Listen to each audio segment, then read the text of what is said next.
বিসমিল্লাহির রহমানির রহিম। আসসালামু আলাইকুম। হিন্দু ভাইদের প্রতি আদাব। আশা করি সবাই ভালো আছেন। অন্যান্য জাতির প্রতি আন্তরিক ভালোবাসা। আমার এই ভিডিওটা যেখান থেকে দেশে এবং দেশের বাইরে দেখতেছেন সবার জন্য শুভকামনা, সবাইকে ধন্যবাদ।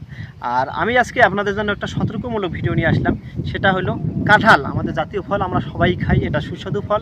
এই কাঁঠাল খাওয়ার পর ঠান্ডা জাতীয় কোকাকোলা খেলে নাকি বিষক্রিয়া হয়, 3টা সাপের বিষ সমান পরিমাণ বিষ হয়। আমি জানি না এটা কতটা সত্য।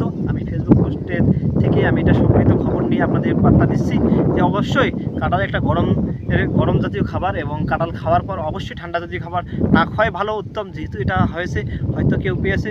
আমরা কিন্তু বিভিন্ন সময় খবরে এবং ফেসবুকে বা খবরের চ্যানেলে দেখেছি যে বিভিন্ন ধরনের ঠান্ডা খেয়েও মানুষ মারা যাওয়ার খবর এই বাংলাদেশে নজির অনেক। তাই আমরা গরম খেয়ে অথচ ঠান্ডা না খাবো। এবং যেহেতু কোকাকোলা দিয়ে আমার একটা পিক আছে, পিকটা আমি আপনাদের দেখার জন্য পিকটা আমি দিয়ে দেবো। তবে কাঁঠাল খাওয়ার পর, কাঁঠাল একটা ভালো সুস্বাদু এবং অনেক পুষ্টিকর খাবার কাঁঠাল। তাই আমরা কাঁঠাল খাওয়ার পর অবশ্যই কোকাকোলা বা কোনো ঠান্ডা জাতীয় খাবার খাবো না, যাতে বিষক্রিয়া হয়।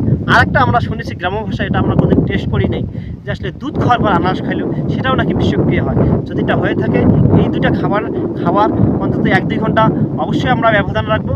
কাঁঠাল খাওয়ার পর অবশ্যই যদি আমরা ঠান্ডা যদি কোনো খাবার খাই, সেটা আমরা ঘন্টা খানেকের পর খেলে হয়তো কোনো বিষক্রিয়া হবে না, ওটা আমার মনে হয়। এই জন্য আমি আবার জনস্বার্থে ভিডিওটা সবাই শেয়ার করে দেবেন। এটা আসলে ক্ষতিকর কিনা, যে আসলে কাঁঠাল খাবার পর কোনো জাতীয় ঠান্ডা খেলে বিষক্রিয়া হয় কিনা কেউ জেনে থাকলে অবশ্যই কমেন্ট করবেন, এবং যারা না জেনে থাকেন এবং জনস্বার্থে ভিডিওটা সবাই শেয়ার করে দেবেন। আমি আবারও বলতেছি, কাঁঠাল খেয়ে অবশ্যই ঠান্ডা জাতীয় খাবার খাবেন না, আর দুধ খেয়ে আপনারা আনারস খাবেন না। সবাই ভালো থাকবেন। আসসালামু আলাইকুম।